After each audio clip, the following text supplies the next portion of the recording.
Hello and welcome to the Navy Blue Corner. I'm Ian, joined as always by my good mate Lockie. And the Blues, look, they have lost their first game for 2024. The undefeated streak has come to a sad and quick end in an absolute nail-biter at the hands of the Adelaide Crows. It was a frustrating loss, and like always, we'll discuss all the biggest talking points from the game as we build towards another big game. They're coming quick and fast this time against the top of the ladder and undefeated GWS Giants. Lockie, how you feeling about everything Carlton after our first loss? Is the sky falling for you? Keen to get all your reactions straight away.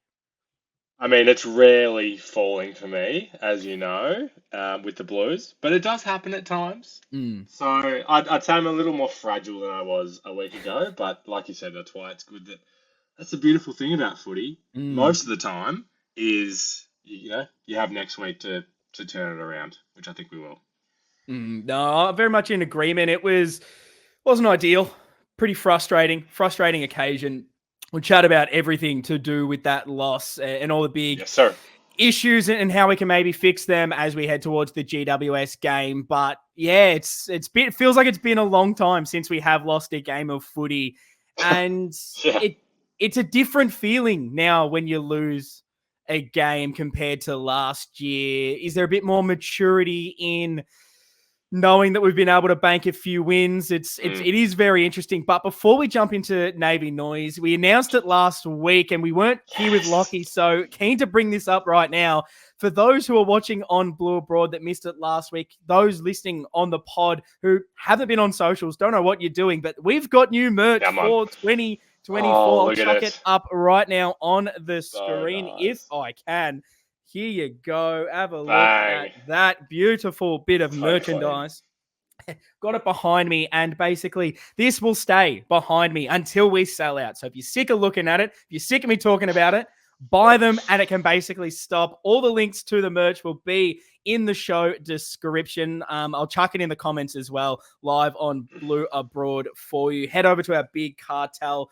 Hate to always do like the soppy kind of plea to you guys, but basically, because it feels so maybe inauthentic to do it and annoying. But look, the podcast is a big passion project for us. We don't ask for a lot ever because we just love giving our time and talking Carlton. But really, all the any money that is made from these t-shirts basically just goes back to pay the amount of debt that we are in from everything that goes into running the podcast the whole time. We're not making millions of dollars off this thing. So if you want to help and support us, that's why we've got the tees there for you. And we tried to put a lot of effort into these, into the design, into the quality of the fabrics as well, because we don't just want a money grab here. We want to give you guys something. So if you love the tees, love to wear something to the game that isn't just, a Guernsey. I know there's a bit of controversy on what age limit are you allowed to wear the jumper, which is kind of a stupid conversation anyway. But if you don't want to wear the full Guernsey, grab a t-shirt. Navy blue is big as well, so maybe it doesn't look like you're wearing a podcast tee. It's great. Head over to the big Not that there's anything wrong with that at all, but mate, big cartel right there. Buy them and I'll shut up. But Lockie, let's head into Navy Noise. Let's talk about all the big stories from the game, and then you'll get a bit of a theme from the topics that we slowly tune it into the GWS preview. But yes. It's our first loss for the season, first loss in a while. How are you reacting to it? There was a few people that weren't super happy. Maybe they've forgotten how it feels. A lot of level-headedness to some. It was all kind of spectrums of things. Is it a bit of a reality check for you? Did it, were some of the close wins papering over the cracks? Have the issues always been there? Is it just a blip? I'm really keen to hear your thoughts and how you did react to the loss against Adelaide. I love it, mate. This is our weekly therapy. We're always going to have this little part, dissecting the last game because it's important to us. I definitely am a bit of everything that you just described. I've gone through all the stages of grief, I suppose, in the past few days since the game. Like on one hand, I'll just start the episode with a nice little fence sit and say that on one hand, it just felt like, to me, the perfect storm for Adelaide to win this game. Like everything just went right for them, and it just seemingly felt like everything went wrong for us, and they've kind of been a little bit of a bogey team for us already. Like they were 0-4, we were 4-0. Like the writing was on the cards even before the game. Not even to talk about everything that happened in the game. So there's that, which makes me want to say it's just a full blip on the radar. But then on the other hand, all you have to do is then look back at like the margins of victory that we've had this season and that kind of thing, and you go, okay, have we shown that we are a premiership contender? I'm not saying that that's more of a devil's advocate approach, and where I can empathise with people maybe overreacting. No, it's. I mean, that was the big thing heading into this game for me. I was a little bit stressed. As soon as I got to the game, I started to feel all the nerves.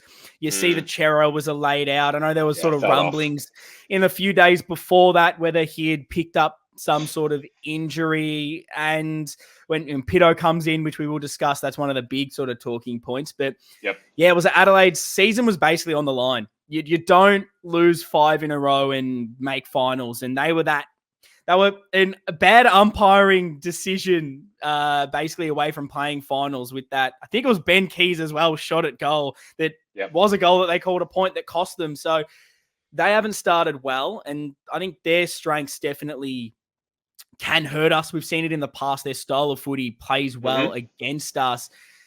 And so it was always a little bit of a worry heading in. You knew they were really going to come out firing, and it was just how we were going to react to it.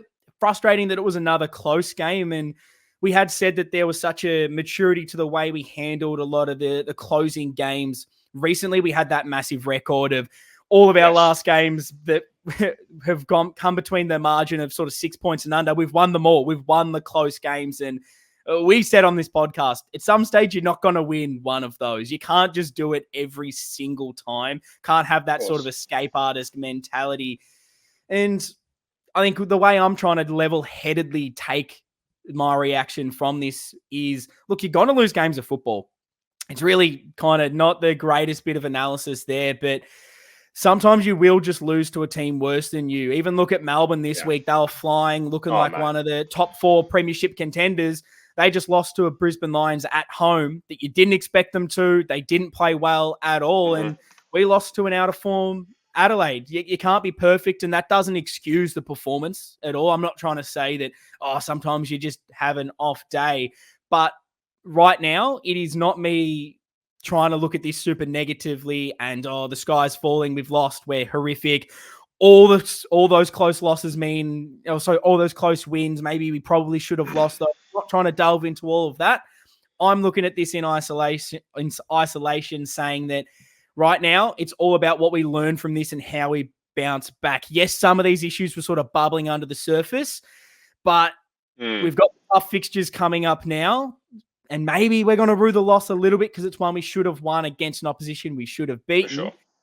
But highlight the issues, learn from them, improve. That's my rhetoric heading from this loss. Yeah, I like it. I mean, yeah, of course. I always come with these things with like this, optimistic bias, I suppose. But if you just don't think about the records, like you said that they're out of form, we hope that we're a top 4 team. So many people thought Adelaide were a top 8 team. Yeah. Some people, like said, pushing top 4 team. Like that's where they were at. So it's like, if you step back and look at it that way, there were so many things just about the situation in general. I like that you talked about other teams, like the Giants, obviously top of the ladder. They played the Saints on the weekend, which I watched. Saints are not a team that I rate very highly. They were 1 mark away from losing that game. Yeah. And then what does that say about them? They're in the same situation as us. So that's everything kind of surrounding the game. But then also we can get into the things that actually happened. Like obviously the injury, Pitt, and so many individual things as well, which we can talk about. But yeah. And I think my last sort of overarching point on how I'm trying to think about the loss moving forward and trying to get a bit of perspective from it was just these little things. We had more scoring shots in the end. So we clearly... We had chances to win or up by 16, which we'll get into, the always Harry sort of thing right at the end there. And you take all of those things, put them together and look at us compared to how we have been in previous seasons.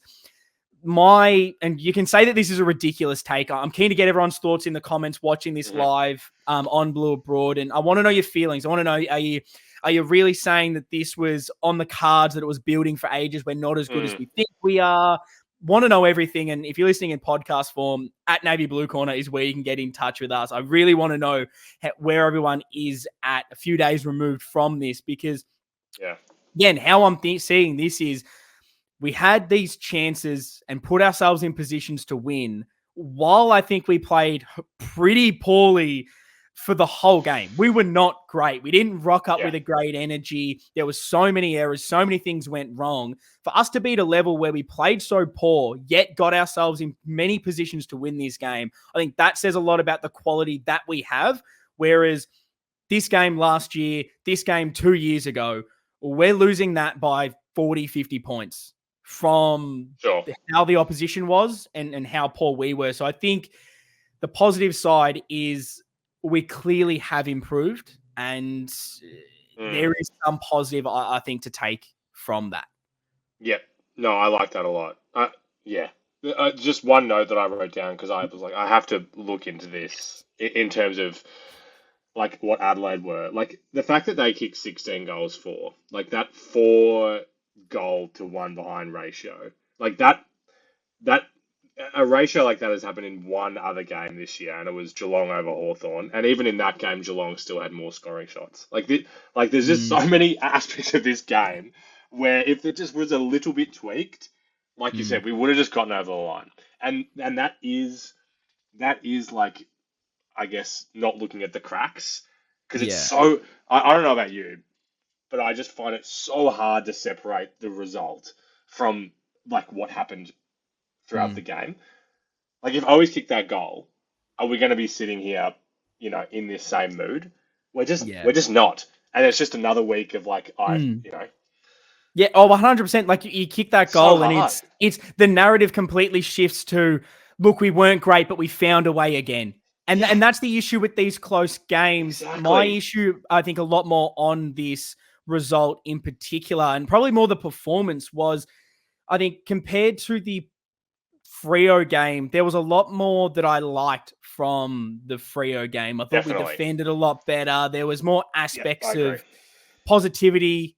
Whereas this game, there wasn't a lot of that. Most of the game, I thought, we don't deserve to win this at all. There's no part of me that really thinks we have played better, but I still obviously want to win, and we should have. And we will get onto a lot of those points sort of specifically, but just to touch on the scores, they were a lot more accurate. Clearly, it's a ridiculous goals and behinds tally. But interestingly, if you look at the expected score from this game, the actual score was, we were 98, Adelaide were 100. The expected score, well, we were 93, they were 96. So it was clearly about the quality of shots, regardless, more than potentially accuracy. However, they miss a couple of those, and who knows what happens. But main talking point that really started this game was the late change. Chera comes out, Pito comes in. Now, not a like for like, a very interesting selection. A lot said that the game was lost then and there on selection. It's a big talking point, as always, not as much this year as far as the team selection and the team changes. How did you feel about this? Was that where the game was lost for you? I know the clearance game tended to look better, but was it at a kind of at what cost did we lose because we changed what was working? Really keen to get your thoughts on that team selection change, and is that where you felt we lost the contest? I personally, it might sound harsh. I don't know. I can't hear the words before they come out of my mouth, but I think it's kind of narrow-minded if you think of it in that way. Like, there's just way too much nuance in footy to me for one selection to have that much effect. I don't want us to go throughout the entire season with an approach of, like, if it's not broke, don't fix it. Like, I feel like there's times for that, but things like this, like, we've kind of mentioned it every week. Like, are they gonna try this? Okay, they didn't try it. Are they gonna try bring Pitt in? All right, they haven't tried it. And they decided that this was the week to try it. And we lost. and maybe would. And it's again separating that from the outcome is really challenging. Like I didn't think it was bad, but I also didn't think it was as good as when it was Harry and TDK. Yeah. And this is the interesting thing that I love what we do on here and the discussions that we are able to have and what you really bring, because I need this. I need these kind of discussions. It doesn't work in my head. Bringing in Pito, I want to devil's advocate things a little bit. Everyone was saying, what are we doing?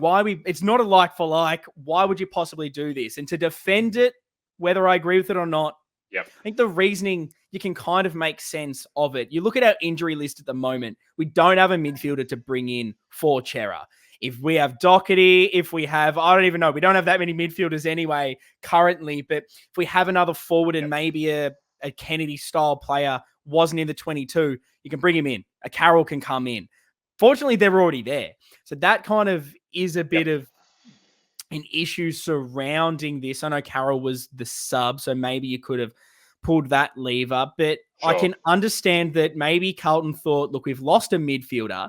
Clearances haven't been amazing for us. We definitely need to be first hands on the football against Adelaide because they have been winning that clearance and contested battle in their games. It's not a like for like, but Pito clearly strengthens our contested clearance work. Because we have no midfielder, is that how we solve this problem? It's not a, square in a square hole. We have to change things up slightly to solve things. It's a weird problem-solving skill. So I can understand that. The issue was what we lost, and we've been asking for it. So I don't think anyone can say, we haven't been wanting to potentially see this because the clearances have been so poor. But it was evident that we really lost our run and we got hurt on the rebound because of it. And as soon as you lose and play it through injury, particularly a guy like Sard, it really stifles things. In an ideal world, maybe we get to 3/4 time and we sub a Pito out and we go, okay, bring on the run. You cop an injury and that's a problem. Yeah. Is that a reason why you maybe wouldn't have brought Pitt in? The issue of if there is an injury, you really lose out playing the two rucks in a 2024? I guess so. I mean, I've mentioned this before. I always cringe when I see his time on ground at like 50%. 49%. What is 49%. That hurts. Like that's definitely a negative in the Pitt corner. But I like that you went with the midfield route because I actually was thinking about it more in a forward line sense. Yeah. After this game, and it's been an issue for me for some time, and the stats back it up. Like the way that we go inside 50, the way that we take like our marks inside 50. If if it's not the Twin Towers, like I'm so fucking sick of us hitting Fantasia in a 2-on-1, like in a marking contest. Absolutely horrible. So what does this move do? Like, if it's not Harry and Charlie, who else can take marks in the forward line? We have nobody to do that option without Martin if Elijah's playing further up the ground. So if Pitt comes in, then maybe TDK can do that. And let's try it again and see if we have the 3 talls down there, what could that do? So there's something in that because, my God, like, if we're not kicking it to Harry and Charlie, and if the ball's not in Boydie's hands, like, we're not taking a mark. And to your point earlier about where we're taking the shots from, if we are, it's not in a spot where it's first ball. So it's really frustrating. And there's a chance that Pitt fucking allows TDK to do that, but it didn't work in this game. Yeah, sorry, you're a little bit choppy there, Lockie. I missed a little bit of what you said. I hope that's not my internet connection. Apologies. But basically, I kind of agree with you with a lot of what you said. And it's such an interesting thing because our clearances clearly were a lot better in this game. And I thought there were stages where you saw what Pito brings to it. But I feel like we lost too much the other way. Like you're saying with the forward line, I wanted to see how it worked with TDK being another, target inside 50. How are we going with the 3 tall forwards?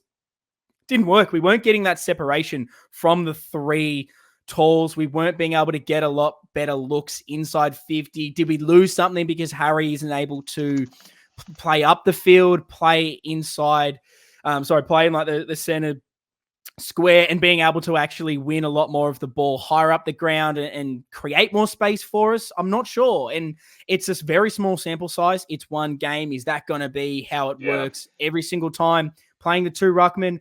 Not sure. We clearly lost some element of our run, but I don't know. Again, I don't want to overreact from one game because we could easily come out this week, play the two ruckmen, and it works and it's amazing. And we go, yes, this is the combination to go forward. So it's very difficult to just say we brought in the ruckman. It was horrific. We lost, therefore never try it again.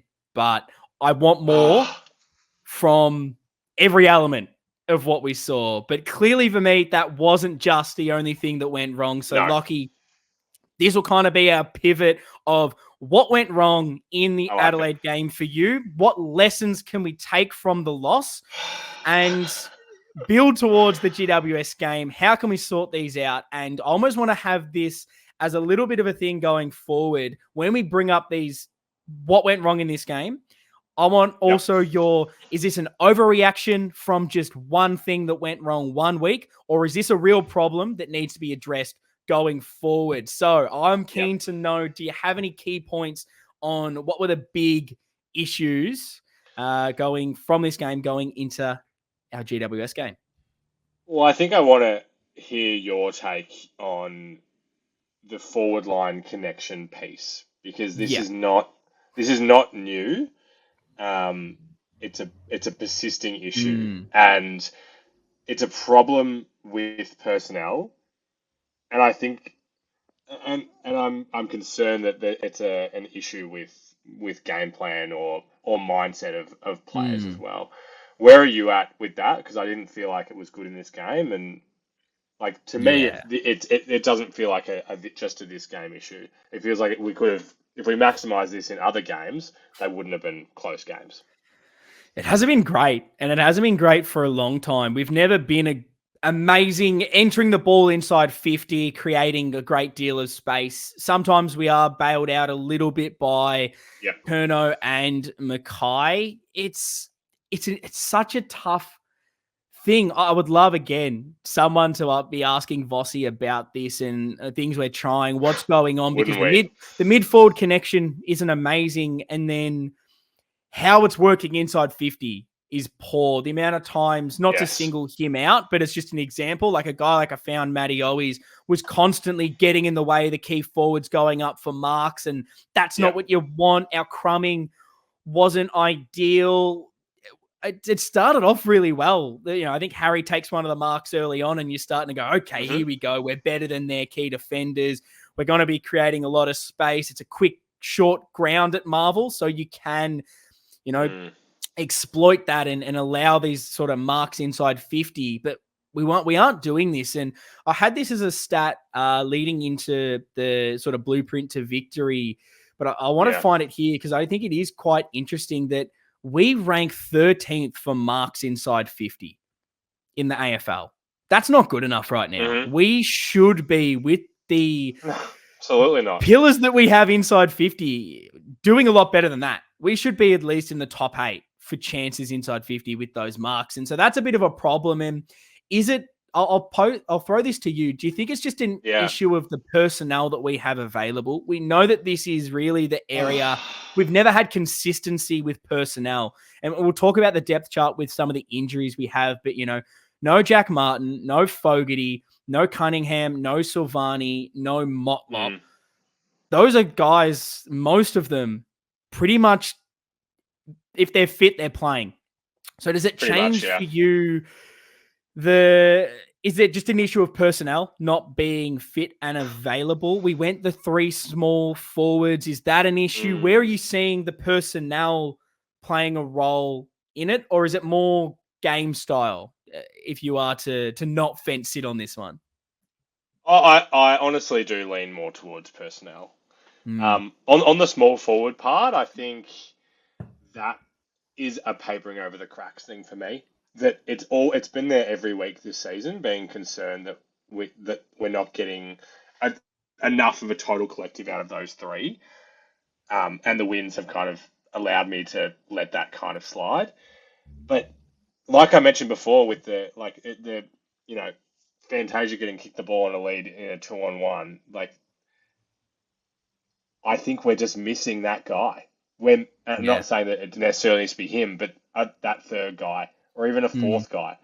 Like, if we have more than two players that we can feel confident about as a target, I think it changes everything. Like, I don't want to just put all the blame on the kickers, the guys that Yeah. are entering in there, because I can imagine sometimes they're looking at their options there, and it's like, okay, if Harry and Charlie are both absolutely manned and are getting double teamed, it's not a high percentage for me to put this on Dirt's head. So I'm empathetic Yeah. of that, but so maybe this is personnel, but I hate personnel being the reason, because you look at our injury list and it doesn't make it easy.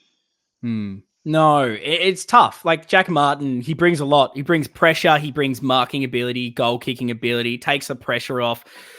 Charlie and Harry, they don't have to be the central figures. And we have seen that sort of throughout the whole entirety of this season, that forward line hasn't functioned perfectly. It really never has. It's sort of like, Yeah, last year when we started, like, I think the Port Adelaide game is really the game for me where it felt like last season things were working amazingly. The way we were moving the ball was great. The forward line seemed spaced and we were getting really good looks at goal. Yeah, it did. That kind of hasn't been there. You look at the way Adelaide were able to have such in space, running into goal, really simple. You're not missing those chances. We aren't creating those ourselves. Are we asking guys like Fantasia to play different roles? Is he playing too high up the ground because of other players not being available? Not sure. And these are the discussions that are really interesting, that because of guys we don't have Martin, don't have Fogarty, don't have Cunningham, Silvani, Motlop as that forward. That's tough. That is most of your forward line depth disappeared.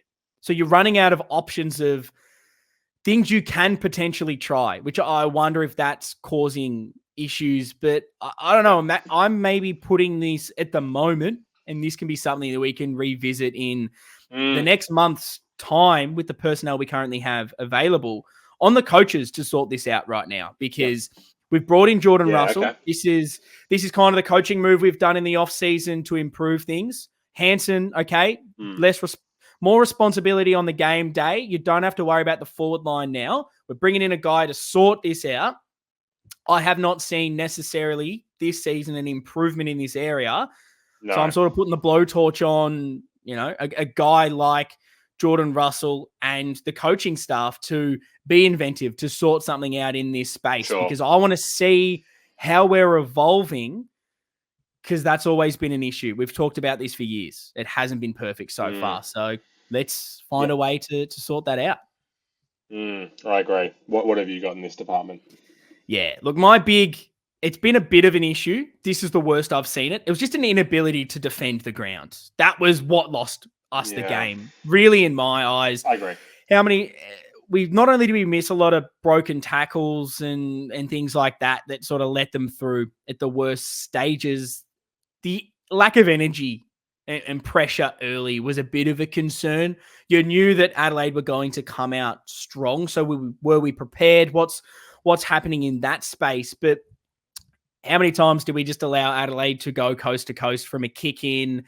And it cost us. It gave me no faith in that last goal that they did kick, when Always doesn't kick that goal. Adelaide get the ball. And my issue was never with Always making that mistake. The issue is always, okay, don't let them go from D50 from the back pocket and stream into goal. And we just let them walk through. And that unfortunately happened the whole time. So the team defense broke down quite a lot through the way that Adelaide were playing. It was quite poor. When I thought the week prior against Freo, probably the best we've defended as a team, even when certain elements weren't working well and Freo were dominating possession for quite some time. I even spoke about it in the preview that we were the top two team as far as defending from turnover. When we turned the ball over, we weren't allowing easy looks. That just wasn't there. And there was just too much space. It meant our back six were under a lot of pressure. I don't think they played well either. But Wiedering had a horrific game. But the team defense wasn't helping that. So this is something that we probably struggled with at stages. First half against Brisbane was the worst we have really defended as a team. That was on show again. So I think that is a bit of a cause for concern, but I don't know. I'll fence it on whether it's an overreaction or a real problem, because last week I thought it was our biggest strength. Yeah, I mean, that's why, again, optimistic hat, I lean towards it being more of a one-off thing. With all of the, things that didn't go our way with this game, and I don't know, I'm not within a football club, but I don't want to underestimate just how much difference it does make with Pitt having that second ruck into the structure, losing Sard, and obviously, and McGovern as well, even though that was late, it's hard. That's big changes. Yeah, and a guy like Fogarty as well has been quite pivotal to our front half pressure. I have him written down as well. Is that? I don't want to just say if we lose one guy in our forward half that we completely go to shit. But is there? No. What are we doing to circumnavigate that loss? Who's taking up his role, and how are we sorting that out? Because it feels like at the moment, I look at the way Brisbane moved the ball in the first half against us until Coleman went down. At stages, Richmond did it to us as well. Even North, when there is fast, direct ball movement, quick, short chip handballs building from the back, how are we defending this? It's been a bit of an issue so far, something we clearly need to get to work on, because we can't. That's sort of GWS's strength when we are playing them this week. They love to short handballs from D50, moving the ball forward. If we defend like that again, we're going to get absolutely destroyed. So we've just got to be smarter with the way we are defending. We can't be allowing so much space. And I want to put the blowtorch on Wiedering a little bit in his defensive performance on Tex, because even when there was a lot of issue higher up the ground in the breakdown of our team defense, thought he just gave Tex too much distance. It felt like, I don't know if the directive was he was meant to be in between spaces in the zone. I don't know, but it wasn't amazing. And you flip it the other way, and seemed as if we weren't getting that kind of space in our forward 50. They were being able to intercept quite easily. So how are we going to sort that out this week, particularly with Adam McGovern, in allowing someone to roll off and be that interceptor rather than standing off and just letting Tex take so many marks, 40 to 50 out, which is his bread and butter? Yeah, no, spot on analysis. But this is the weird thing about this game for me, is they're the two kind of key things that I kind of had in terms of what I felt like went wrong, which isn't, I guess, a whole lot in totality, but I still had this kind of icky feeling watching this entire game, which is kind of weird. So I just wonder whether some of the things are just, just being minorly down in a lot of areas as well. I don't know if you had anything else on this one. I mean, that was kind of my big takeaway in general, was just there was just a lack of... is it just energy? Is that the word I am looking for? There was something missing from the start. I felt it at the ground, and it kind of lasted for the whole game. We upped the pressure in that sort of third and fourth quarter, and we really could have had chances to take it away from them in the last. I thought we really upped it. But if you're playing in Adelaide, a team that you're going to come out at the start of the game really hot, if you're not matching that early, you're not taking that away, if that makes sense, where if you are on top at the start of a game against Adelaide, you don't let them in. You don't give them a sniff. They have no confidence. They don't build from that. They go, we're 4-0. We've just had 3 goals kicked against us to start the game. Yeah, our season's done. Whereas you give them a bit of a sniff early and they'll sort of hold on to things. And this kind of goes to my last real point from this game, that is something that I need us to learn from as we head towards GWS, is just around, I think, coaching and preparation. And we didn't seem to have answers for what I felt were kind of obvious things heading into the game. Firstly, I know I don't want to talk about too much of the Adelaide game, but this is kind of a big issue. Ben Keys. Lockie, Ben, Yeah. Freaking Keys. I was unfortunately surrounded by a lot of Adelaide supporters on level 2 on the wing. Felt like I was in the Adelaide cheer squad, which was not ideal for me. I don't enjoy being around that. And it was interesting. They don't like Ben Keys. The amount of murmurings at the start of that game, he got the ball and they're going, oh, this bloke, he can't kick for goal. He's a dud. That was the general consensus from about 30 Adelaide Crows supporters, which I don't watch a lot of Adelaide. I seem to see a lot of the games against us. And from what I've seen, Ben Keys is the best player in the competition because that's how he seems to play against us. Very frustrating again that I said, this is my, what do you want to see from going into this game? Don't want to see Ben Keys dominate us. It's happened again. Now, fun stats for you, Lockie. Ben Keys. No, I don't want to hear it. He's kicked 3 or more goals in 3 games of football. Can you tell me the opposition? Oh, that's sad. That's sad. Us every single time, unfortunately. That's and crazy. In the last 3 games he's played against us, he's kicked 3. So what's going on here? And the game before that, we won, but he had 0 goals. But he had 29 disposals. So we're still letting this guy win a lot of the football. So I was just a bit disappointed that last year was our big loss against them. It was, what are we learning from this? I said this going into our Brisbane game. You know, this is what we've been talking about all off season. That was the game that cost us a grand final. What are you learning? Clearly not a lot, because it was still their fast ball movement, quick, short handballs, chopping through the middle of the ground, wanting to move through the corridor. So I was just frustrated that I'm not sure we learned as much. We didn't nullify that enough. We were quite slow to react. And I think we've been that all season. You look at the Richmond game, look at the Freo game. It's taking us too long to maybe adjust and move things towards the momentum shifting our way. Is that how you've seen things? Do you think that we've been a bit slow in solving certain problems? Timmy Dab on Twitter did ask if we should be offering Keezy a lucrative contract, which I don't think is the worst idea. He is the new Tim Membry of only doing good things against us. Oh, I don't have a good answer for that one, Brownie. I was genuinely surprised when you told me before that he kicked 3 goals. I just didn't think he actually had that impact. Like, I need to go back and see what those actually were and whether they were, you know, lucky goals or not. I don't know. It's so hard. It's so hard with the adapting throughout the game thing of knowing, like, it's kind of what we just did in this segment of, like, is this a one-off thing or is this a trend? And so when things are going wrong in a game, knowing when to adjust and when to back in the plan, that's a really hard balance. No, it's difficult. And then it's that other question of, did we stray too far from, did we put too much emphasis in the clearance? And this is like what are we trying to get out of these games? That's the interesting part for me, because we've got to be like, we're coming up against an undefeated GWS this week, who are playing really, apart from the back half of that St Kilda game, which, can you argue, you know, they lost one of their most pivotal players in Sam Taylor down back, and what adjustments can you make mid-game?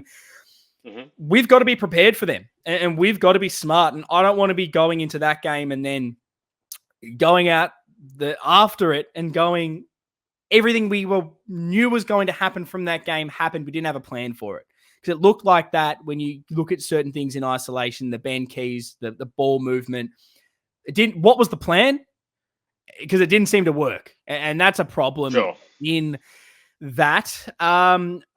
I do have one more big topic, which is kind of the mounting injury list, but I reckon we quickly go through our votes, put that game in the rear view so we can really, we've touched on a lot of key issues that will need to be addressed in our upcoming game, but the Navy Blue Corner Blue Bagger Badge of Honor Award, give me your 3, 2, 1, remembering that the 2 isn't just your regular 2 votes. It is who's kind of been above and beyond this week, who has really stepped up from what you expect of them. Drop your votes in the comments, and at Navy Blue Corner, let us know your votes. Lockie, who have you gone this week? And we might do a bit of a leaderboard update as well. Oh, I like the sound of that. One day we won't have to caveat my stupid voting system, but that day has not yet arrived. I didn't enjoy doing these votes this week. I'll be honest. it took me some time to really come to them. Not with the three, Walshy, obviously. Yes. Have we even talked about him yet? No. We haven't. So we can use this as a bit of a love-in of Sam Walsh for 10 minutes. I mean, it's true, but I also don't want to harp on about it because it's just, you know, everyone that watched the game understands how insane it is that people were saying that he might miss the entire season, and then he comes back and does that in his first game. What the fuck? He's not human. Not human. No, he's not. He's the GOAT. I've gone, and again, I don't love these 2-1s, to be honest. I went with Williams with 2. I guess he's just always been one of my favourites since he came to the club, so it feels really nice to me that he's getting the consistency and I guess delivering at a level that, is appropriate, I think, for a halfback now, in a really good Carlton side. So specifically when Sard went down as well, I thought he held his own back then, which was good. And I've gone Cripper with the 1. Interesting. And I don't love this. And I went through all the names, and I'm like, like Akers is someone that was getting praise I saw from people. I didn't necessarily love what I saw from him in totality. So I'm giving it to Cripper because I feel like he's, Mr. Consistency, but don't love it. Yeah, no, I'm happy to disagree on the Cripper one. I thought that was one of his more poor games, particularly disposal-wise. And it was interesting. David King threw out a stat sort of midweek that it's one of the worst. I'm trying to word this correctly because it was the weirdest. I've never heard of this as like a genuine stat before, but it was basically like his possession from like I might have just been centre bounces, potentially it was clearances all up, sort of all stoppages. But if he's the first person to get his hands on the football from a stoppage, his possession to clearance ratio is like one of the worst in the comp this season so far. He's like the guy you don't want the ball to fall in his hands from a ruck tap, which I was like, that I didn't seem to notice that so far this year. That feels so wrong, doesn't it? So watching it, and maybe this was just the issue, my magnifying lens was too much on it this week because I thought he was bit fumbly again. Some of his possessions just weren't super clean, getting us out of danger. But I mean, there wasn't a lot of great performances. I've definitely obviously given the 3 to Walshy. It was the big highlight in it, just seeing a guy first game back from a big injury, he bought his own footy. It was ridiculous. So almost single-handedly solved the clearance issue just himself. Yeah. I gave the 2 to, similar to you, it was Jordan Boyd. I didn't enjoy a lot of that game. I hate Marvel Stadium. I hate it even more with how loud everything was. Felt like they just turned the decibel meter up 100. I was getting a headache. I feel officially old where I'm like, why are we playing the music? Like I can't hear the person next to me talk. Hated it, getting a headache. Jordan Boyd was the big little bit of enjoyment. I've got clearly a man crush on this man. So my biases are there, and I put my hand up on that. But just his disposal by foot at certain stages was the thing that was making me smile at the football. It's like he's put this 50-meter bomb just on a dime for whoever. And I've gone, how does he do this every single time? He's just miraculous. And those are the little things that make me happy at the football. A great kick. It's those simple little things. And speaking of simple, my 1 vote goes to Georgie Hewitt. Thought his tenacity all game was unreal. There was a fair few times just his work rate, being able to be in some chains on the wing that I really noticed being at the ground that I absolutely love from him. Consistent performer all season and deserves a bit of a shout out. So the leaderboard at the moment for our votes in 5th place, tied on 4. We got a 3-way tie between George Hewitt, Mitch McGovern and Lockie Fogarty. Gee, I'm hoping that that's not a trend there, looking at 2 of the names being injured. Georgie boy, I'm touching all the wood in the room currently. In 4th place, he's played 1 game, Lockie. It's Sammy Walsh on 6. He's coming for this award, coming for the number 1 spot already. Wiedering in 3rd on 7. In 2nd on 8 votes, it's Paddy Cripps, our skipper. But leading so far, hasn't had a vote in a little bit here. Harry Mackay on 14, really bit of a distance between 1st and 2nd. Going to be interesting going forward how things happen. But one of the other big key points, pivots perfectly into our team selection in the blueprint to victory. Is the mounting injury list, Lockie, bit of an issue? I want to take a bit of a look at our depth chart that we made at the start of this season. I don't want to adjust anything. Don't want to change who's above who. You nailed it, I'm sure. We can do this in the mid-season and take a look at it. But what I wanted to do when I bring this up on the screen for those watching on Blue Abroad, if you're listening in audio form, feel free to head over to the lovely Blue Abroad YouTube channel and so you can visualize this a little bit better. But I kind of want to change some of the colors here for those who are injured. We've got McGovern. I'm throwing Marchbank into that right now. And I'm just talking about the main players because there are a few others that are injured here or there. But now we've lost Sard. We don't have Doherty. We don't have Chera. We do not have Martin, Fogarty, Cunningham, Silvani, Motlop. Let's change these fellas to red. That is out of our top 30 that we have there. No one's left. Mate, we've lost 10 of our top 30. So how big, I guess, I don't want to make injuries an excuse, but how much of an issue are these injuries right now and how can we kind of overcome those personnel issues? I hate that sentence about using injuries as an excuse. Talking about injuries is valid to me. It's just important to, I guess, talk about how to overcome them, Yes. I think it's okay for us to look at this and say that we are not in a great position when the list is looking like this. Yeah. What do you want me to say on this? Well, making me sad, Ian. Well, I want to start to put this into the team selection because this is the big thing this week. So you're looking at some of the players that we have out at the moment. Is there a position that you're saying we're really struggling with, we're really thin with? And then I kind of want to get your team changes for this week with the players that are out. So take me through all of that, Lockie.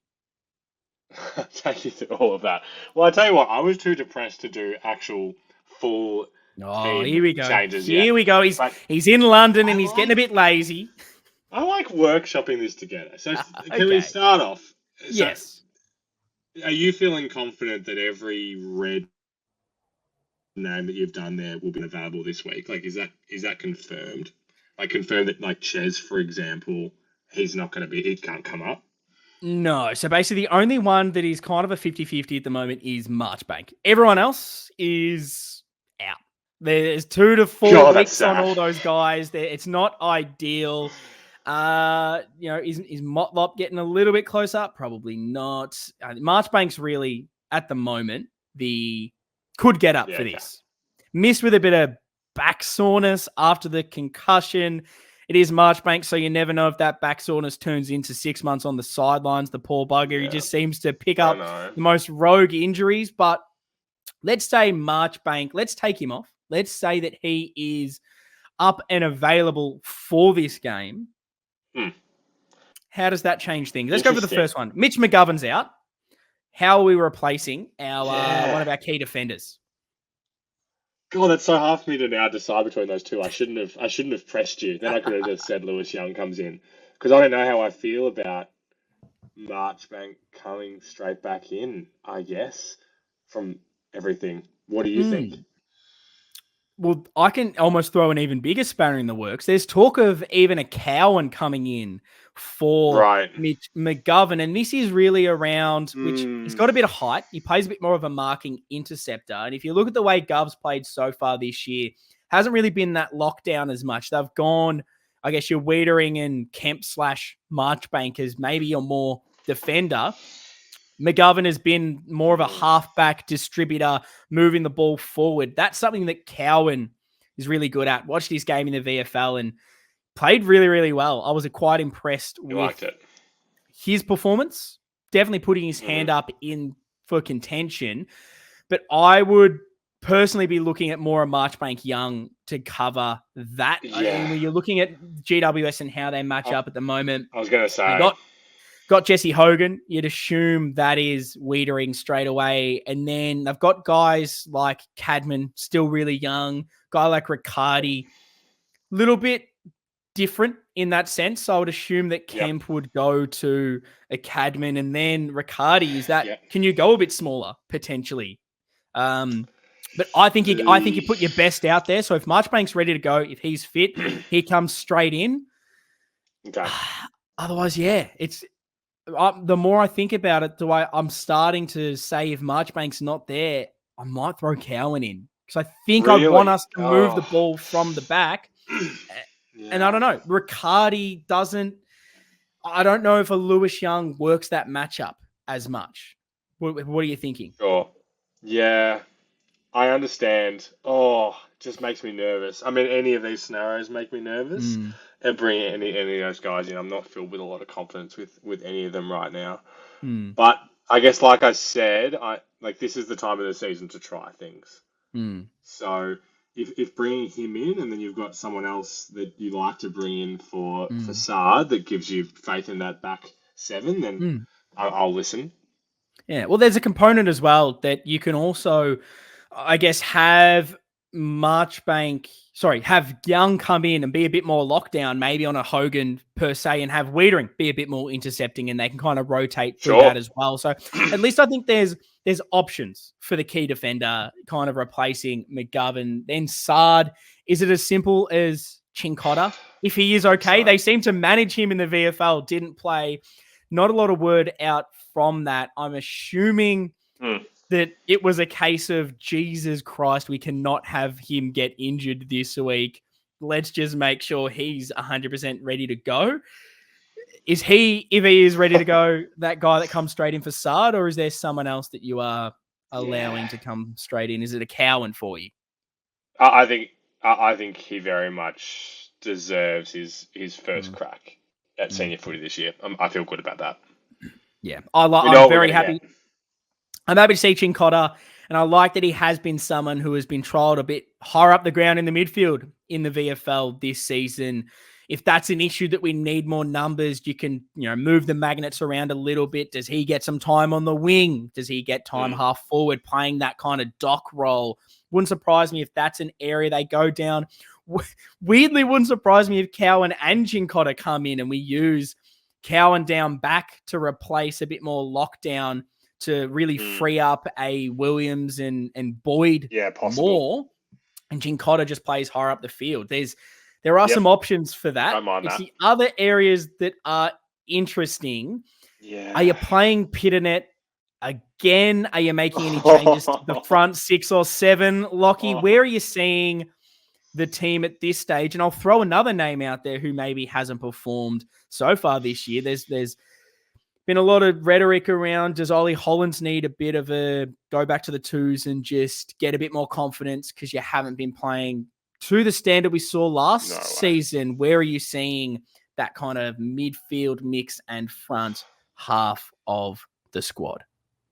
No chance I'll be doing anything with Ollie with this situation that we're looking at right here. That was a nice to have kind of thing to talk about like 3 weeks ago. Not now. Oh mate, this is fucking hard. Like a quarter into this game, I thought to myself, I feel like it's Fantasia's time for a bit of a spell, and he's not giving me enough at this stage. But I'm looking at what we've got here, and it's like where if he goes out, or if you pull Pitt out, what does that do for this side of things? It's crazy. Like I look at Jack Carroll, and it's like, surely he's getting a full game. Would you agree? Yeah, I have Pitto coming straight out. And I know people are saying Briggs is a big boy, but I thought we lost too much. And I want to go back to what worked straight away. Bring in Carroll into that midfield, get the run back. Because I think you saw when there's an injury, how much we lose when we've got the 2 ruckmen. And if we're going to play Pitto 49% of game time again, we can't be doing that. That is not acceptable at this stage with what we have and what we're trying to accomplish on field. You can't be having a guy that's only playing half a game of football. So I'm taking, I agree. At the moment, Pitto's out, Carroll comes straight in, and then, I don't know, does an Ashton Moyer come in for an Owies or a Fantasia or a Durden? I don't know. At the moment, I'm not seeing enough from an Ashton Moyer to say he has to come in. So unfortunately, with personnel, I'm keeping the rest of the forward line the same, but I'm bringing Binns in as the sub. I want some more legs. I want some run. He was impressive in the VFL again, winning a lot of the ball, creating a lot. And he can also kind of play that high half forward role if you require. Maybe does that allow a guy like Elijah to play a bit more on the ball? Because I liked when Elijah got the ball and was involved in the play against Adelaide, just didn't get there enough. So maybe that can be a lever to allow him to be a bit more involved and get a bit more run around it that I think can hopefully quell a bit of what GWS are attempting to do. Those are kind of my changes this week. But it's tough. We just don't have a lot to overcome those challenges. We're a Doherty and Jack Martin light right now. And a Motlop light, really. Totally. So then on the Pitanet thing then, is this you putting a line through the double rucks for this season? I wouldn't say what can change. Well, I wouldn't say for this season. I'd say for now. I would say I liked how because the forward line isn't functioning amazingly. We've got more injuries to a Fogarty. It's not ideal. I want more space in that forward 50 because we've got so many smalls running through there with the 3, and I want more separation. I want Harry involved more. It was working. It didn't work in one case. I know that's maybe a silly thing to say, but I'm saying let's pause that right now. If Pito can't play more than 49%, let's pause it, bring more run into this team, and use what worked well right now. If we're going to use it at some stages, I'm sure. I just don't think GWS is the right game because I also feel like it made TDK worse. I thought it was not a great game from him. Agree. I'm so frustrated by this situation. If you go the ruckman and you want Carolyn, who comes out? Is it one of the 3 small?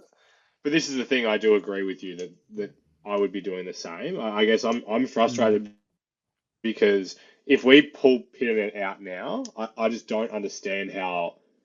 I don't see a scenario where we are thriving with both of them in there. But I know that's a small sample size, what we just saw, but like we've signed this guy for however many years it was, and he can't do anything but be pure ruck. And it's 2024. It's just not acceptable. I think I agree. We get a lot more with less. The net positive of what you get out of that extra player, I don't think you need to play 2 rucks. And how many teams right now are playing 2 rucks? Yeah, I know. Aren't super dynamic. There's not a lot of them. Yeah. So yeah, I agree. Totally. But what do you want to see from this game, Lockie? We've made our somewhat brief changes. Looking at those that are out, what are you wanting to see from this contest? Obviously, it's a win, but we've talked about all the issues. Are any of them overcoming this? It's a very interesting question. Like it I guess goes back to like the optimism that I do take out of this loss. Like I genuinely don't think a lot of this actually has to change for us to put in a good performance this week. With whatever you want to call it, a reality check, like us being undefeated for the first time in God knows how long, like 4-0. And then have this game. Like I have faith that we're just going to be able to bounce back. I guess I don't have anything that isn't a cliche. The pressure. Like if we for instance, if we don't see the pressure part, there's just no way that we win. It's just not going to happen. No, and I agree. And this is why it feels like it's been a bit of a depressing episode, but it's just been us going through each element of what has been working so far this year. Because in a loss, you can kind of isolate those and emphasize them a little bit more. And like we've got a really tough run of fixtures coming up. We're playing a lot of the best teams, and it's frustrating that we don't have that sort of personnel and the options out of it. But I don't know. And I was going to ask you this earlier, and I've kind of pivoted to it. So I'm sorry to take you away from what we were just talking about. But I know injuries are far from ideal, and I'd rather be in a position where all these guys are available. We've got a healthy list. But recently we've kind of been, we haven't been the hunter. We've been the one that has been hunted. This is a new thing for this team. Sure. Are we maybe not 100% ready for that? Do we need to be the underdog? And is there, and this is ridiculous, and it's a bit of hyperbole. It's a bit of me trying to find the silver lining in this, trying to find that glass half full. But the silver lining in this injury crisis is we kind of go back to being the underdogs. Does that take a bit of pressure off? And is that a positive in a way that you can take from this, where we're not going to be that team that is, the pressure's not on us to necessarily dominate and win all these games, because you can have a few excuses. And is there a bit of a positive in that? I know it's stupid to suggest it, but holy shit, Ian. Yeah. No, I don't think so. Do you think we are? We're the favourite. We're the favourite right now going into this game. Really? $1.81. I would not. I would say we are not the favourite to win this at all. So what is, like, what, yeah, so and even before checking that, I don't know. Maybe I'm underestimating the injuries. I would say we would have been. I still feel like we're in a really good position. Well, I would have said we would have been even going into this before the injuries and the loss, and probably the performance. Right. But yeah. I still think GWS are a better team than us right now, even fully healthy on what I have seen. So I would say that they're the favourite. It's at home, so it sort of levels things out. Injuries I know they've got some injuries too. No Cornelio, no Taylor, but they beat us without Taylor last year anyway. It didn't seem to worry them. True. I do think that GWS are just a better team than us currently. Doesn't mean we can't win. Obviously, we bring all the good things and we're absolutely fine. And that goes kind of back to your point where I agree. What do you want to see is a defense first performance. We rank number 1 for tackles inside 50 this season. GWS are 16th for tackles inside 50. Let's use that to our advantage. Lock it in. I don't want to be conceding any more goals from kick-ins. If we can sort that out, bring that pressure, and that kind of is what I was alluding to in that more be the hunter rather than the team being on the back foot hunted per se, that old cliche where maybe that loss, maybe these injuries can get us to go towards more what we saw in those must-win games last season when we were under the pump, we had a few injuries, and it was just this mentality switch of, what do we got to lose? Let's go out there, hunt from the start. We have to bring the pressure. We can't rely on individual talent. Does that help us gear towards that all-out attack? Yeah, I guess so. I guess so. It's such a, man, I know I mentioned this earlier. It's so hard for me to take a step back in these situations because, I want to say yes. I want to say that we're going to have to give our everything in this game to be able to get that victory. But we just saw in this game what happens when one team just doesn't seemingly rock up for whatever reason and the other team has a lot to prove. The Giants are sitting, are they at top of the ladder at the moment? They're have not lost a game, number 1. Yeah. So, I don't know. Part of me is also going to say that maybe we are going to have to be able to be our 100% best, and we are going to be able to get across the line because that's just the way that footy works. I have no fucking idea what we're going to get in this game. Would you be surprised if we lost by 6 goals? Would you be surprised if we won by 6 goals? Yeah, it could Maybe have you'd be surprised if we won by 6 goals. I'd probably be slightly surprised, but I'd be very happy. Yeah, I would be. I'm trying to look at it. I'm not, being super, super depressed in how things are going at the moment because it's one loss and you're going to have losses this season. You're going to have slumps. You're not going to play amazing every single game. That's football. We're prepared for that. It's about what we learn, what we take from it, and how we can improve. And those are the areas that I want to see us improve in. And another one, I guess, this game is want more separation from the key forwards. We spoke about the connection inside 50 and how that has maybe not been 100% this year. And it doesn't feel like there's a lot of space inside 50 for us. And I want our smalls to get out of the way, be a bit more crumbing. And you look at the stats, we're 13th for marks inside 50 this season. So clearly the entry and the movement inside 50 needs to be better. Any idea on where GWS rank for marks inside 50 so far this year? Oh, I have no idea. They rank second. So something to watch out for in Who's their first? ability to... I don't know. I don't have that on me. I don't jot those stats down. I don't have about 1,000 screens in front of me, Lockie. I jot down just what I need. Adelaide now. Probably, after last week. But so that's a bit of a thing for me that their ball movement is allowing them better entries, better space, better looks inside 50. So clearly defense needs to be on top, but we just need to get better at that area, particularly when you've got the two best key forwards in the competition. Need to be feeding them in a better way. Is there any other things that you think we need to see this week? I don't know the right question to ask you just on what you were saying then, but like I said before, I get frustrated when we kick to a player on a lead when it isn't, it doesn't feel like the right situation. Yeah, we also get frustrated when we just send it to the top of the goal square. Like, do you see any kind of like rebalancing in that regard of like tactics? Like, do you think that we should be hitting leads more? Do you think we shouldn't be trying to, like is that out of balance? Like, because I think you said earlier you feel like it's more of a game plan coaching thing than a personnel thing. So like, do you want to see Charlie and Harry leading more? Less? I think I just want more. Targets. I want more separation at the moment. At times when things aren't going well and it seems as if they're all huddled together, and that's not ideal.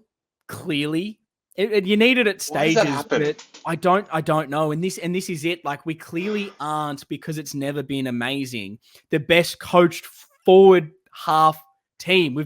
We're great when there is space, when we win quickly from clearance.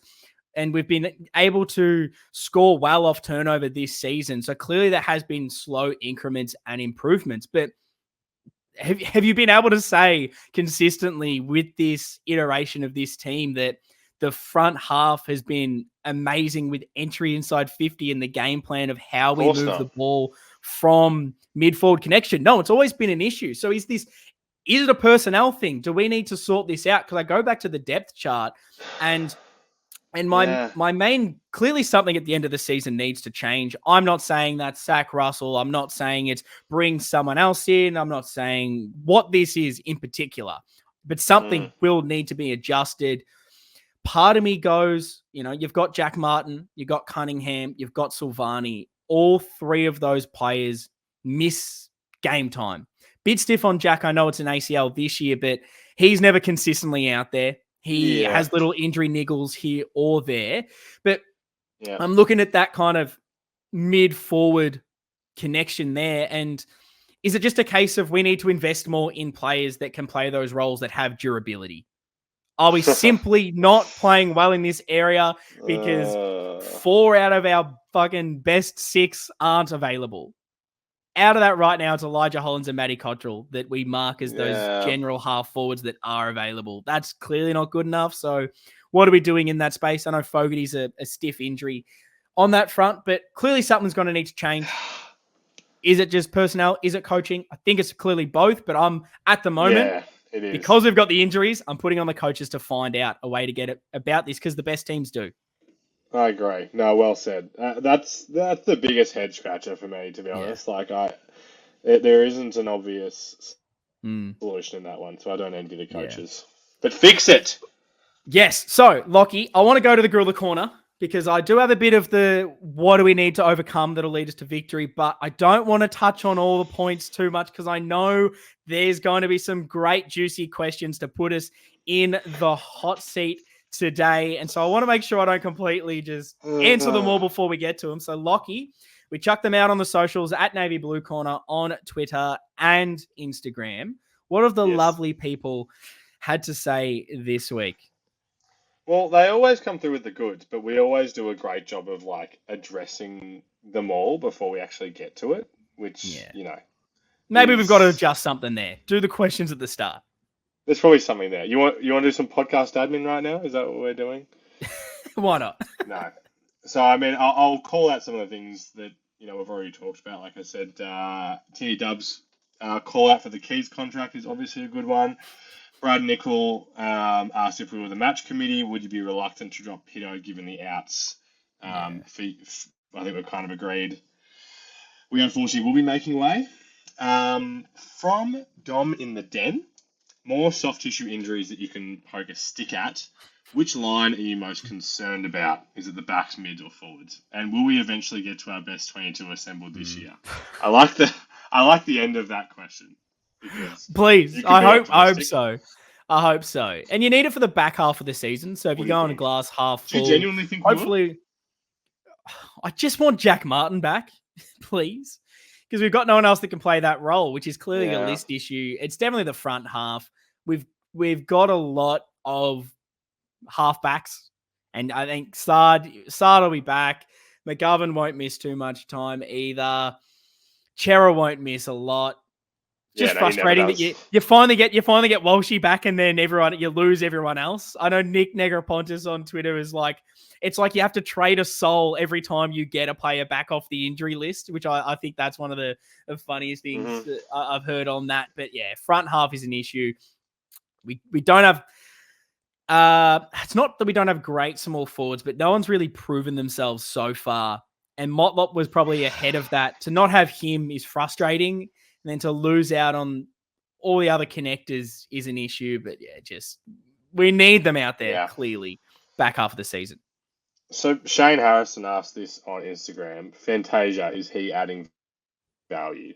So I kind of spoke about the smalls earlier, but I feel like you didn't go into it. Where are you at with the three of them? Because this was a game where obviously Bot was the sub. So the three of them were out there for the full game. Like, I know that our options down there aren't significant, but I don't know. Like we talk about Pito playing half a game and the output that we get from him, but I just wonder if you look at the collective output of the three smalls, is it enough? Like, is playing it's three not. Small forwards? Yeah. The output clearly isn't enough right now.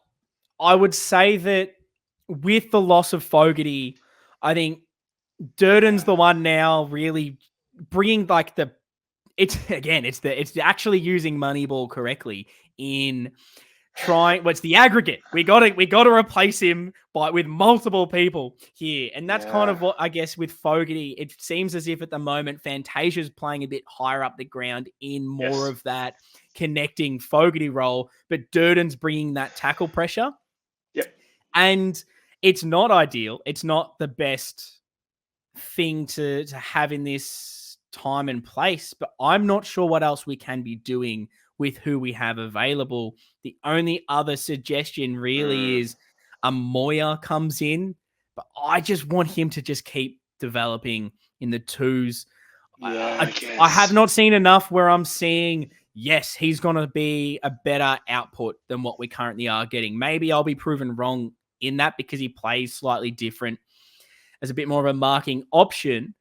But even when I'm seeing the high half forwards and changing it there, who do you bring in? Do you bring in Binns? Is he a bit more run around that area that fixes that problem? So you're just playing two smalls? Because I agree. I don't think the output we're getting from the three of them is amazing. I'd say always is performing the best out of all of them, and didn't have a great game, but I thought he was the best out of all three. Has that moment at the end, agree. But it's what we said about Freo last week. If you're putting yourself in the position where you need like always to kick that goal to win the game, then you're not doing enough. When we put ourselves 16 points up, we should have held on to that. It shouldn't come down to always needing to kick that goal. So I'm not blaming him for it, but yeah, we need more out of Durden. We need more out of Fantasia. They've just got to simply step up. There's no one else really at this stage. That is to be very grim. That is grim. It is, but I don't disagree. From Micah, how huge has Boydie been? You definitely love him. Agree. Love you Boyd. Absolutely love him. Gee, I know you'll love this one. From Baggers Are Flaggers 24, elite username. Should Dom be given a shot this weekend? Your man Dom. Bet you weren't expecting a question about Dom. I wasn't, but it's more because he got absolutely killed on the weekend in the VFL, absolutely taken out, and went off basically with like concussion. So he's definitely not available for selection regardless. Everybody's injured. So unfortunately, that is the case. And no, I just don't think he's at that stage yet. Not I. We got another question about, are we happy with the Pito experience, which we've touched on? And I feel like this final one will be a nice way to lead into, honestly, my favorite segment, the freaking Ian ramp up, get everybody excited. So this question from Luca, how do we make sure that we don't fall into the same slump like last year? Which is good. That's what we're trying to do here. It's a big picture question. Step back. Yes. How do we make sure that this was just a blip and doesn't become a pattern? I think we're mature enough now that we aren't that team. And we may get losses, but I don't envision that the performances will be where they were at the front half of last year, where nothing was working and we couldn't sort it out, because we've now got the evidence. And that's something that goes a long way for players mentally. Now that you know and you've got that experience and you know how to get out of certain situations, I think personnel-wise, there's confidence in what they're doing. There's confidence in that. It's more just right now, for me, a coaching thing where how are we able to sort out and fine-tune a few of these little discrepancies? How can we balance the clearance game and the winning the ball off turnover? How can we balance that and make sure we're not leaning too far either way? How can we make sure the team defense isn't at the point it was last week? Those are just how is the mid-forward connection working? Just little things. And that's why I'm not, if we sit here in 5 weeks' time and everything's turned to shit, then let's talk about it. Then let's address it. But until that happens, why overreact? Like, it seems as if we are being quite negative on this, but just because we wanted to shed spotlight on the issues and try to fix them. And yeah, I'm not thinking that that's ever going to happen again with this team, because they're going to get challenged. But I have so much more faith that we can overcome it, because you look at that game against Adelaide, we had more scoring shots. We're up 16 points. Sometimes you just lose. And sometimes that is just what happens. We come back, we beat GWS, and no one is going to be saying anything. And that's just the wild thing. So what do we need to overcome that will lead us to victory? Lockie, it's clearly the Giants' fast ball movement. They're the number one handball team in the competition. Their kick-to-handball ratio is 1.3. Is 1.6, 1.7. So clearly we kick it a little bit more. They are third for uncontested possessions. We're currently 15th. Some part of that's game style, but currently the teams that are below us for uncontested possessions are Collingwood, Hawthorn, and West Coast. That's slightly concerning. That needs to be changed and flipped around.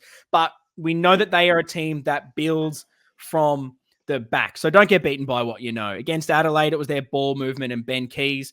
We know GWS are a team that from defensive 50, move the ball with fast, short handballs through the middle, rebounding. I don't want to be sitting here this time next week saying we didn't have an answer for it, took too long to adjust. Oh, God. No, I want to be the team that finally quells the opposition's weapons. It's not a sense of, their strengths, overcome our weaknesses. No, we know what to expect. So let's have a plan and sort that out, because they play that all-out attack, the Orange Tsunami, as it's been dubbed. How do we overcome that? And interestingly, I thought St. Kilda at stages did that really well. They moved it slow. And did we need to just hold possession a little bit more in that Adelaide game, slow the pace of it down and just chip it around? There were elements of that, but then we kind of went that long outlet kick rather than just holding on to possession. And this is kind of a stupid thing, but why don't teams, if there's no clear option, how sometimes you'll get the ball on one side, chip it, okay, we've moved to the other side, there's nothing, swing it back, Why don't you just keep doing that until you get an option? No one's ever tried it. Maybe it's because it's just the dumbest thing of all time. I'm not a coach, so someone who's a coach, let me know. But it seems like every time you kind of give up and you go, okay, we've got to go now, where you can keep doing it. Like, that's how it works in soccer. You just keep moving it until you find the space. So that's, for me, an area where St Kilda were amazing at it. They scored 11 times against GWS from building from the back half with short sort of tempo kicks. So my big thing for us this week is just be smart. When we need to go slow, do it, and quell GWS. We can 100% beat them, mate. We've got the weapons. We've got the midfield. Sammy Walsh came back first game, and, mate, he was the best person on the field by far. Imagine him in his second game. When he's got Pitto out of there, don't need that big lumbering giant. You're so off him. Causing a ruckus on the bench. Bring in Jack Carroll. Bring a bit of the run back in. And, you know, sometimes you just need a little bit of a reset. And Adelaide, we knew they were going to come out hot. They hadn't won a game of footy. GWS have got their injury issues too. We're at Marvel. Reset. Go again. Chincotta will probably be out there. We'll be able to see a few more of our depth players that can hopefully hold us in good stead come the end of the season when everyone's fit and firing, and you got a few guys to choose from, and you've seen how they've all performed throughout the year. So I'm not too concerned, Lockie, because we're 4-1, mate. If you asked me, could we be 4-1 heading into GWS, I would have said yes, please. Haven't been perfect, but you don't have to be perfect right now, Lockie. It's all about building into the season and what you can take from your losses, your performances, and can we learn from it and grow? That is the big question. Hopefully it gets answered this week. Lockie, anything else from you in lovely London before we wrap up this podcast? It's just incredible how this podcast, it doesn't matter where we start at the 1 minute mark. We're always feeling good by the end. And my God, that $1.81 right now, that's, it should be $1.10 because we're about to absolutely crush it. We're not losing. We are not losing this one. But no, let us know all your thoughts on everything we have covered in the comments below if you're watching on YouTube, mate. And if you're not liked and if you haven't liked this video, if you're not subscribed to Blue Abroad, what are you doing? Make sure you jump on that now. If you're listening in podcast form, make sure you follow us so you never miss an episode. We'll be here every single Wednesday. Head over to the socials at Navy Blue Corner just to make sure you interact with us, get your questions in. And most importantly, the merch, Lockie, is still available. We've got currently all sizes at time of recording are available. So if you're small, medium, large, XL, double XL, whatever you need, buy it for your mum, buy it for your dad, buy it for your pet. I don't care. I will stop talking about this when we sell out. So if you want to shut me up, buy the merch. But yeah, every dollar goes to support what we do here. And honestly, to everyone that has bought a tee, as much as I'll ramble on about it, it's amazing that people care enough to spend their money on us and to buy a tee. Always incredibly grateful for it. So thanks to everyone that has done so far. But that is going to wrap this episode up. We'll be back next week to run through and just reflect on a massive win against GWS and then build up on our next game. Up the bloody baggers. See you guys next time.